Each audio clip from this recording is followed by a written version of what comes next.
Hello नमस्कार guys. आज के मेरे यूट्यूब चैनल पे आप सभी का स्वागत है। आज के एपिसोड में हम देखते हैं जहाँ पे वैजू जो होती है वो निरंजन भाव को धमकाती है कि अगर मेरी बेटी के आसपास भी भटके ना तो मुझसे बुरा कोई नहीं होगा, तो भूल जाओगे तुम कि कैसे जीना है और कैसे मरना है, शायद तुम मुझे अच्छे से जान नहीं पाए। तभी वो निरंजन कहता है कि अरे ये क्या है। तभी यहाँ पे वैजू जो होती है उसको बोलने का मौका भी नहीं देती और उसको जो हो बोलती है कि मैं तुझे छोड़ूंगी नहीं, तू सोच लेना, तेरी ऐसी हालत करूँगी ना कि तू जीना भूल जाएगा।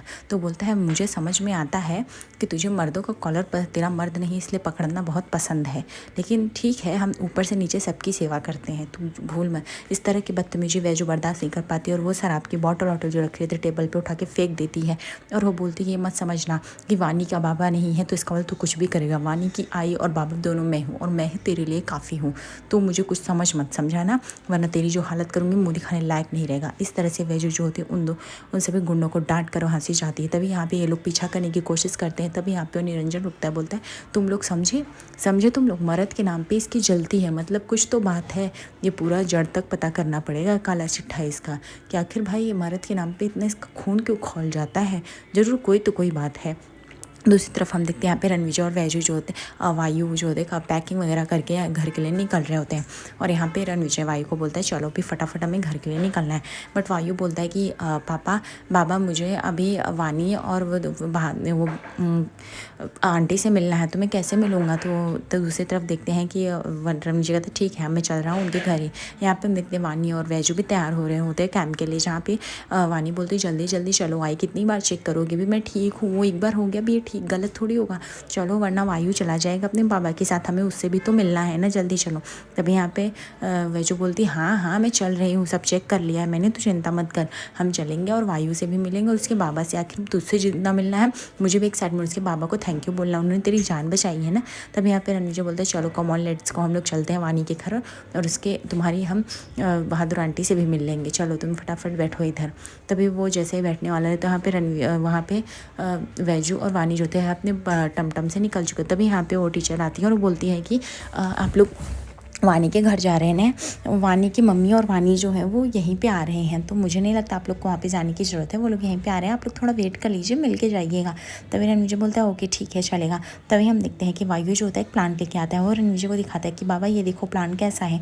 तभी यहाँ पे रणविजय बोलता है प्लांट तो अच्छा है लेकिन तुम्हें ये प्लांट, तो बोलता है कि ये उस आंटी ने मुझे दिया था और वानी ने, हम तीनों ने मिलकर ये प्लांट को लगाया था। उन्होंने बोला जैसे जैसे इसकी मजबूती बढ़ती जाएगी वैसे वैसे मेरी भी शरीर की मजबूती बढ़ेगी और मैं भी बड़ा होता जाऊँगा। रणविजय को वैजू की याद आ जाती है कि वैजू भी ऐसे प्लांट जब लगाती थी तो ऐसी ही कुछ बातें किया करती थी। यहाँ पे वायु बोलता है बाबा बोलो ना हम ये प्लांट घर पे लेके जाएंगे ना, प्लीज़ बाबा बोलो ना। रणविजय बोलता है हाँ हम ये ज़रूर प्लांट लेके जाएंगे और जब ये प्लांट को तू बढ़ता हुआ दिखेगा तो उससे ज़्यादा खुश दुनिया में कोई नहीं होगा, तुझे लगेगा तेरा लगाया हुआ प्लांट कितना बढ़ रहा है। यहाँ पे वानी बोलती है अपनी आई जल्दी चलो ना वरना वायु और उसके पापा चले जाएंगे, हमें उनसे मिलना भी है ना, क्या हुआ जल्दी चलो ना। तो वायु यहाँ पे वैजू बोलती है हाँ बेटा चल रही हूँ, तू शांत हो ना। तब से देखते हैं कि वो जो टमटम होती है वो रुक जाती है और वह अचानक से काम करना बंद कर देती है। वैजू बोलती है अरे ये क्या हो गया, रुको मुझे चेक करना पड़ेगा। वानी बोलती है आई जल्दी करो वरना वायु चला जाएगा, मैं उसे मिल नहीं पाऊँगी, लास्ट टाइम है। दूसरी तरफ हम देखते हैं कि वायु और रणविजय कब से वेट कर रहे होते, तभी यहाँ पे रणविजय को एक कॉल आता है अर्जेंट कि सर अब निकल जाइए टाइम हो गया। तभी यहाँ पे रणविजय बोलता है कि वायु लेट्स गो, अब हमें चलना होगा बिकॉज हमने बहुत ही वेट कर लिया, ठीक है हम लोग कभी और मिलेंगे उन लोगों से। यहाँ पे वायु बोलता है बाबा, बट रणविजय बोलता है नहीं चलो लेट्स गो, हमें चलना पड़ेगा। उसके बाद वो लोग रणविजय और वायु जो होते हैं वो घर की तरफ चलने लगते हैं। उसके बाद वो लोग फटाफट गाड़ी में बैठते हैं और घर के लिए रवाना होते हैं। दूसरी तरफ हम देखते हैं कि वैजू जो होती है वो गाड़ी को ठीक कर रही होती है, टमटम को, उसका ब्रेक उसका पंप को ठीक करती है ताकि वो गाड़ी ठीक से चले। जैसे वो पंप को ठीक करती है वो बोलती है अब चल सही हो जाएगा, तू बोल डब्बे में डब्बा, डब्बे में आलू, हो जा टमटम राजा बाबू चालू, ऐसे बोलेंगे तो तब से गाड़ी चलने लगती है। वानी एकदम खुश हो जाती है, वानी बोलती है आई जल्दी जल्दी चलाओ ना, चल के हमें वायु से भी तो मिलना है और वायु के बाबा से भी तो मिलना है, उस ब्रेव मैन से भी तो मिलाएंगे हम लोग, चलो चलो फटाफट चलते हैं। तभी यहाँ पे वैजू बोलती हाँ भाई चल रही हूँ मैं। दूसरी तरफ हम देखते हैं यहाँ पे रणविजय जो होता है वो स्कूल से तुरंत निकल चुका रहता है गाड़ी में बैठ के और वायु को लेकर, बिकॉज उससे बहुत ही लेट हो रहा था। यहाँ पे वैजू सोच रही होती कि वो फटाफट पहुँच जाएगी। वो वानी को बोलती तो चिंता मत कर हम लोग पहुँच जाएंगे, हाँ मैं जल्दी तो चल रही। तभी हम देखते हैं कि वैजू अपनी बेटी वानी को लेकर वो कैंप के पास आ जाती है। फिर उसके बाद वैजू जो होती है वो गाड़ी रोकती है। उसके बाद वानी वो फटाफट उतरती है, वो बोलती मैं आ रही हूँ, आई फटाफट वायु से मिलकर। जैसे ही वानी दौड़ के जाती है वायु को चिल्ला रही होती है वायु तुम तो बोले थे यहीं मिलोगे, वायु तुम कहाँ हो। तभी वहाँ पे वो टीचर आती है, बोलती बेटा वायु तो चला गया, वायु और वायु के पापा ने तुम दोनों का बहुत ही वेट किया बट उन्हें बहुत ही लेट हो रहा था इसके लिए वो लोग निकल गए यहाँ से। ठीक है। ऐसा कह के चले तो यहाँ पे वानी बोलती है ऐसे कैसे निकल गए, वो लोगों ने हमारा वेट नहीं किया, आप बोले नहीं बोले, मैंने बोला था बेटा बट काफ़ी लेट हो गया ना, इसलिए वो लोग चले गए, ठीक है अब मैं चलती हूँ, चलो ध्यान रखो। ऐसे कहकर टीचर चले जाते हैं। उसके बाद वानी जो होती है वो एकदम मायूस हो जाती है और रोने जैसी हो जाती है। जैसे ही वैजू आती है उसको पकड़ कर रोने लगती, बोलती आई देखो ना मैं बोल रही थी जल्दी चलो, वायु चला गया ना, देखो हम लेट हो गए, हम वायु और उसके बाबा से भी नहीं मिल पाए, हमें एक बार तो मिलना चाहिए था ना, देखो ना ये क्या हो गया। तभी यहाँ पे वैजू जो होती है अपनी बेटी को संभालती है और समझाती है, देख बेटा ऐसा नहीं होता है, देख तेरे जो वायु के बाबा है वो ब्रेव अंकल है ना, उनको कितनों लोग की मदद करनी, कितनों की ज़रूरत होगी उनकी, जैसे तेरी मदद की है वैसे कितने सारे हैं, तो वो कैसे रुक सकते हैं। और रही बात वायु की, तो ऐसा तो नहीं हम ये लास्ट टाइम है, हम उससे फिर मिल लेंगे। भगवान जी देख तूने जब मिला था बोला था मुझे किसी से मिलना है नहीं ना, वैसे वो ऐसे लोगों से बार बार मिलवाते हैं, तो चिंता मत कर। तो दूसरी तरफ हम देखते हैं कि वायु जो एकदम खामोश हुआ रहे, वो प्लांट लिए बैठा। तभी रणवीर दिखता है वायु की मायूसी, वो वायु को बोलता है वायु कम ऑन लेट्स को, इतना मत सोचो ठीक है, हम लोग वानी और उसकी माँ से फिर से मिल लेंगे, इतना मत चिंता करो ठीक है, अभी थोड़ा हैप्पी हो जाओ, और आज बसंत पंचमी घर पे सब लोग वेट करें प्लीज़, एक्साइटेड हो जाए। उसका वायु का मूड सही हो जाता है। तभी यहाँ पे वो टीचर आती है, वो वानी को इस तरह मायूस देखती, बोलती है लेटर तुमको वायु दे के गया। तभी वो लेटर खोलती है और उस लेटर में वायु का नाम लिखा रहता है और नंबर भी।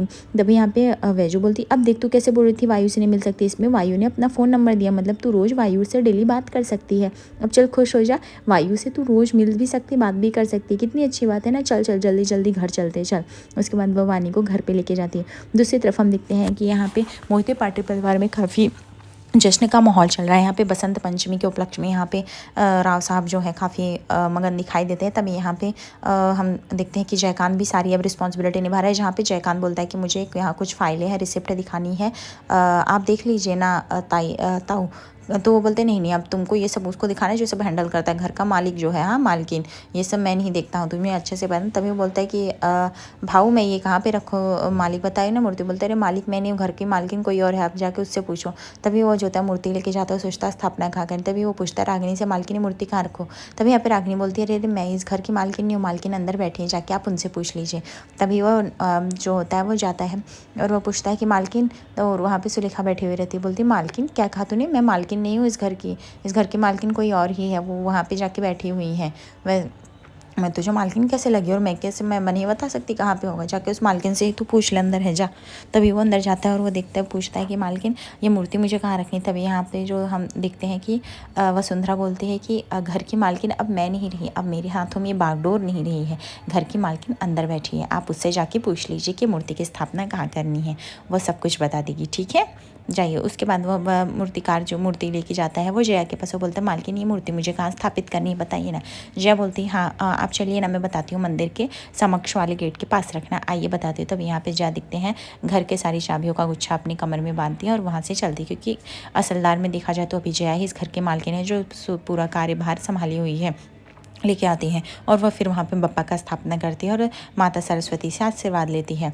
उसके बाद यहाँ पे वसुंधरा बोलती है कि वैसे भी घर की मालकिन को ही पहला आशीर्वाद मिलना चाहिए, तो लेंगे ही। तभी यहाँ पे जया बोलती है आइए आप मेरी टांग खिंचाई तो नहीं करें, घर की मालकिन मैं नहीं हूँ आप ही हैं, इसका मतलब ये नहीं कि आप भूमिपुर का रिस्पॉन्सिबिलिटी निभा रहे तो घर का नहीं निभाएंगे। तभी यहाँ पे वसुंधरा बोलती वैसे आज तो जया बहुत सुंदर लग रही है सच्ची में।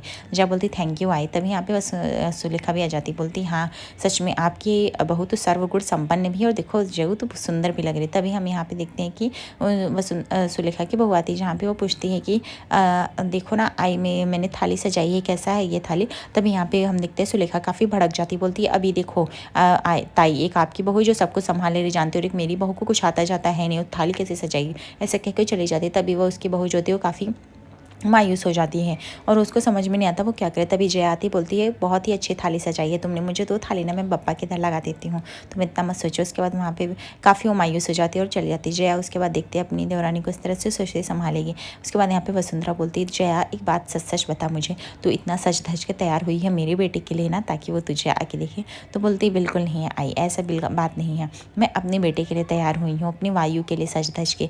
वायु आ रहा है ना, तुम मुझसे रहा नहीं जाना, मेरी खुशी का ठिकाना नहीं है।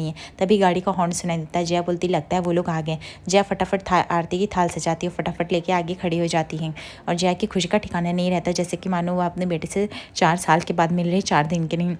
सब लोग घर में काफ़ी एक्साइटेड होते हैं, वायु का वेलकम करते हैं। यहाँ पे रणविजय भी काफ़ी खुश रहता है वायु को लेके आके। घर में काफ़ी जश्न का माहौल बनता है, जहाँ पे रणविजय और बलून देखते हैं, रणविजय बोलते चलो अब वायु भी आ गया। तभी यहाँ पे जया जो होती है फटाफट आरती की थाल करती है। उसके बाद वह रणविजय को ये आरती की थाल दे देती है। उसके बाद वह फटाक से वायु के गले लगती है और बोलती है कि आप नहीं थे ना 4 दिन, ऐसा लगता है 4 साल नहीं थे। मैं आपके रूम के चक्कर कितना काटी आपको पता है, मैंने आपको कितना मिस किया है। अब मैं आपको दूर नहीं जाने दूंगी मेरे वायु बेटे, नहीं तो। और चलो मैं आपके ना मनपसंद का बहुत अच्छे रेस्टोरेंट खाओगे। तभी यहाँ पे सुलेखा बोलती है अच्छा हुआ वायु तू आ गया, तू चला गया था, घर में मन ही नहीं लग रहा था बेटा। तभी यहाँ पे जया बोलती चलो बेटा मैं पूरन पोली बनाई हूँ, आपका फेवरेट है ना, चल के खा लेते हैं, ठीक है। रणविजय देख रहा था वायु की खुशी और वो भी काफ़ी खुश हो रहा था। दूसरी तरफ हम देखते हैं यहाँ पे वैजू जो है वो वसंत पंचमी के लिए फूल माला इकट्ठा करके मालाएं गूंथ रही होती है। तभी वो वानी को आवाज़ दे रही होती है, वानी वानी करके। तभी उसको लगता है कि वानी सुन क्यों नहीं रही है, उसको लगता है वानी मस्ती कर रही है क्या। तब अचानक से वैजू डर जाती है, उसको निरंजन की बातें याद नहीं लगती, कहीं निरंजन ने फिर से उसकी बेटी के साथ कुछ गलत तो नहीं कर दिया। फिर वैजू जो होती है तुरंत खड़ी उठती है और दौड़ के आजू बाजू घर में देखने लगती है और फिर बोलती है ये तो वानी के चप्पल भी यहीं पड़े, तो वानी गई कहाँ, इसके चप्पल भी हैं, कहीं उसके साथ कुछ गलत तो नहीं हो गया। यहाँ पे वैजू की तो जैसे सांसें अटक गई थी, क्योंकि वानी की जान तो वैजू में ही बसती है और वैजू की जान वानी में। तो ऐसे समझ में नहीं आ रहा है वैजू को करे तो करे क्या।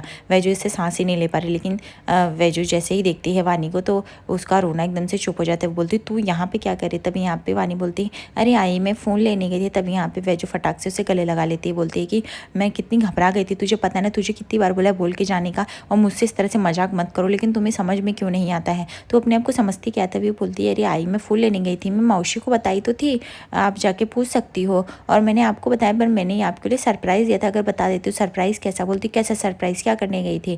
तो बोलती है मैं फूल मालाएं लेने गई थी ना भगवान जी के लिए बसंत पंचमी, ये देखो मेरे बैग से मैंने फूल निकाले। तभी यहाँ पे वैजू देखते बोलती है पर तूने चप्पल क्यों नहीं पहन की, चप्पल क्यों छोड़ के गई।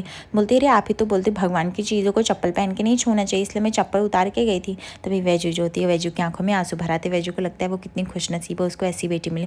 वह गले लगा लेते, बोलते कि तुझे पता है ना अगर तुझे कुछ हो गया तो ये आई जीते जी मर जाएगी, तू है इसीलिए जी रही हूँ, इसीलिए जिंदा हूँ, इसीलिए चल रही हूँ। बोलती हो आई पता है। बोलती आज के बाद तू प्रॉमिस कर, कुछ भी लाइफ में कुछ भी आएगा प्रॉब्लम, तू अपनी आई को छोड़ के कभी नहीं जाएगी। अगर वानी तू छोड़ के कभी चली गई ना मुझे, मैं मर जाऊँगी सच्चे में। तभी यहाँ पे वानी जो होती है वैजू का आंसू पोंछती बोलती है अब बस करो, अब इतना रो मत, इतने अच्छे अच्छे चेहरे पे आंसू नहीं अच्छा लगते हैं, ठीक है। और चलो अभी हम सेलिब्रेट करते हैं। वैजू बोलती हाँ हाँ लेकिन तू अपनी आई को कभी भी छोड़ के मत जाना, हाँ प्रॉमिस कर। तभी यहाँ पे वानी जो होती है आंसू पोंछ के अपनी मम्मी का फोरहेड पे किसी करती है और बोलती है हाँ प्रॉमिस, मैं कभी नहीं छोड़ के जाऊँगी। अभी मैं फटाफट रेडी होके आती हूँ, आप भी तैयार हो जाओ।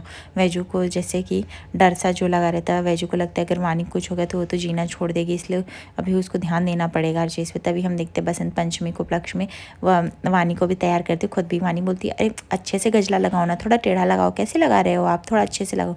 तभी यहाँ पे वैजू बोलती कभी कभी तो लगता है जैसे मैं तेरी आई नहीं तू मेरी आई है, हर चीज़ के लिए मेरे को डांटती रहती, फटकारती रहती, बताती रहती।